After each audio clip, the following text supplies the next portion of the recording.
Cuma sampai nanti ada cerita yang terkenal sekali dalam Al-Quran itu kan, Nabi Yusuf dijebak di dalam kamar, kemudian diajak. Saya tidak bayangkan kalau kalian ya. Ya, itu kan terkenal sekali. Saya ngambil dari Al-Quran itu kan. Warawadat hullati huwa fi baitiha an nafsi. Jadi Zulaiha yang dia menginginkan orang yang tinggal di rumahnya untuk dirinya sendiri, wa ghallaqatil abwab, terus menutup pintunya, wa qalat haytala, kemudian dia berkata ayo masuklah. Terus jawabannya Yusuf apa? Qala ma'adzallahi innahu rabbi ahsana maswaya. Aku berlindung pada Allah dan sesungguhnya Tuanku ini orangnya sangat baik. Jadi aku takut sama Allah dan ingatlah bahwa wazir ini kan baik sekali sama aku. Masa aku mau mengkhianatinya? Innahu la yuflihudz dzalimun, berarti aku zalim. Sementara orang zalim itu tidak akan mungkin bisa menang, tidak akan mungkin bisa bahagia. Nah, jadi ya kalau ada pelakor, ada pebinor hari ini itu Yusuf nggak mau begitu, karena itu perilaku zalim. Dan ingat-ingatlah pada akhirnya orang zalim tidak akan bisa bahagia. Innahu la yuflihudz dzalimun. Meskipun katanya Al-Quran walaqad hammat bihi wa hamma biha, Zulaiha itu tertarik pada Yusuf. Jangan-jangan Yusuf ya laki-laki normal, ya mau-mau saja. Wa hamma biha laula an ra'a burhana rabbi, kalau dia tidak melihat isyarat-isyarat petunjuk dari Allah bahwa tidak boleh begitu. Kadzalika linasrifa anhu su'a wal fahsya. Seperti itulah Allah untuk memalingkan, melindungi Yusuf dari kejelekan dan kemungkaran. Kenapa? Karena innahu min ibadinal mukhlasin, katanya Allah. Yusuf ini orang terpilih. Jangan sampai melakukan hal yang buruk dan tercela. Kalau di Jami' ada dialognya. Nabi Yusuf berkata, kenapa aku tidak mau? Ada dua rintangan yang mencegahku menuruti kemauanmu. Yang pertama adalah gimana aku menjawab pertanyaan dari Allah. Yang kedua, bagaimana menghadapi wazir. Katanya Zulaiha, jangan bicara padaku tentang suamiku, sebab dibandingkan cintaku padamu, ia bukanlah apa-apa.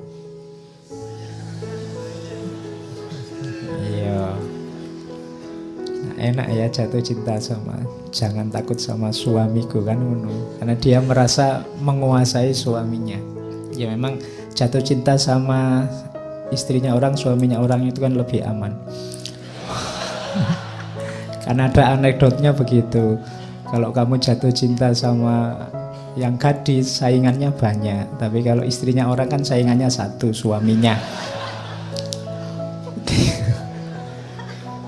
Oke. Terus katanya Zulaikha, aku bisa meracunnya. Wah susah ya, diracun loh. Atau mengalihkannya agar tidak mengetahui keadaan kita. Akan hanya Allah, katanya Zulaikha. Allah lebih gampang lagi. Jika dia memang maha penyayang, maha pemaaf, sebagaimana engkau katakan, aku akan tobat, ngasih zakat, ngasih sedekah, nanti dia mengampuni kita. Gampang toh. Jadi ayolah kita ngamar berdua, nanti tobat bareng-bareng. Oh ya, basa kasare kan gitu. Jawabannya Yusuf, engkau mungkin bisa menyembunyikan dosamu dari sang wazir, tetapi engkau tidak akan pernah bisa menyembunyikannya dari Allah. Akan halnya ampunannya, apakah dia dibayar untuk menciptakan kita sehingga dia mau menerima suap untuk mengampuni kita? Ya kan? Itu kan kamu mau menyuap Allah tuh dengan sedekah, dengan zakat, dengan itu enggak. Allah tahu, Allah itu maha tahu segalanya, tahu niatmu, tahu segala kekejianmu. Jadi katanya Yusuf, enggak mungkin kita bisa mengelabui Allah. Nah itu narasinya Jami' memperjelaskan, memperpanjang ayat tadi. Nah, akhirnya kan kita tahu semua, Yusuf lari keluar, bajunya ditarik oleh Zulaikha sehingga robek di belakang, terus ketahuan wazir di depan kamar. Dan wazirnya ini maunya marah, tapi setelah lihat bukti, ya tidak bisa mengelak bahwa yang salah istrinya. Terus berkembanglah isu, berkembanglah gosip kemana-mana bahwa istrinya wazir ini sungguh tidak tahu malu karena cinta sama budaknya sendiri, itu pun ditolak. Itu kan malunya luar biasa. Ya. Nah, terus karena itu Zulaikha untuk menghilangkan rasa malu, lo dianggapnya aku ini rendah, ayo sekarang semua tak tes. Akhirnya diundanglah perempuan-perempuan bangsawan ke rumahnya. Itu kan diceritakan oleh Al-Quran itu, falamma sami'at bimakrihinna arsalat ilaihinna. Saat tahu makar, tipu daya, gosip yang berkembang dari perempuan-perempuan di kota tentang dirinya, arsalat ilaihina, diundanglah perempuan-perempuan itu, wa a'tadat lahunna muttaka'an, disediakan perjamuan, wa atat kulla wahidati minhunna sikinan, setiap perempuan dikasih pisau. Waqalat, kemudian berkata pada Yusuf, ukhruj, waqalat ikhruj alaihin. Nah sekarang mereka sudah siap-siap makan, pegang pisau. Yusuf, sekarang kamu keluar, lewat di depan mereka. Falamma ra'ainahu akbarnahu wa qatta'na aydiyahunna. Begitu lihat Nabi Yusuf lewat, semua langsung wow, melongo, ndak sadar, sampai ngiris tangannya sendiri. Kalau sampai ngiris tangan tidak sadar itu kan luar biasa. Biasanya kalau kamu nggak sadar disenggol, diiris baru sadar. Ini kebalikannya, saking tidak sadarnya ngiris tangannya tidak terasa. Wah, jadi falamma ra'ainahu akbarnahu, takbir. Takbirnya bukan untuk tawuran, untuk nyerbu, tapi untuk wah. Jadi kalau lihat orang ganteng kamu bisa Allahu Akbar gitu.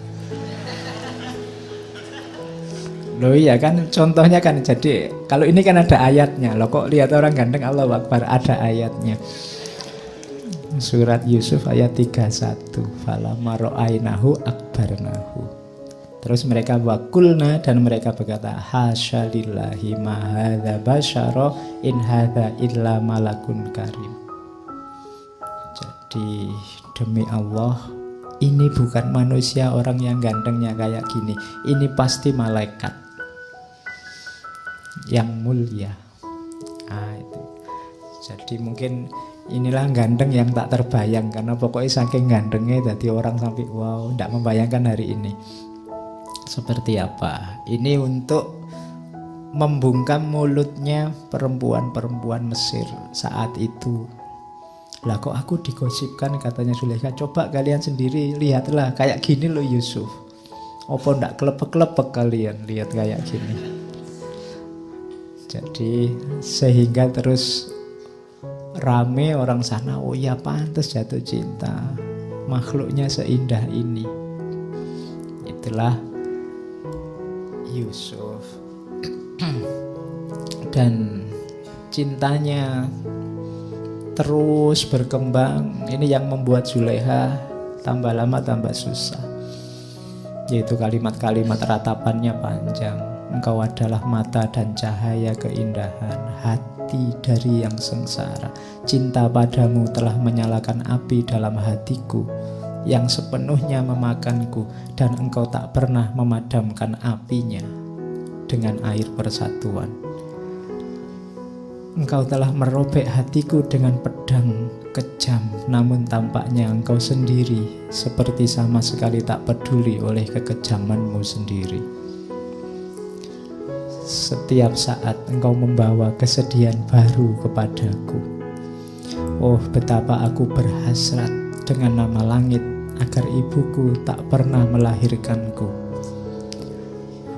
Atau setelah lahir kiranya saja susu yang aku teguk diberi racun oleh pengasuhku.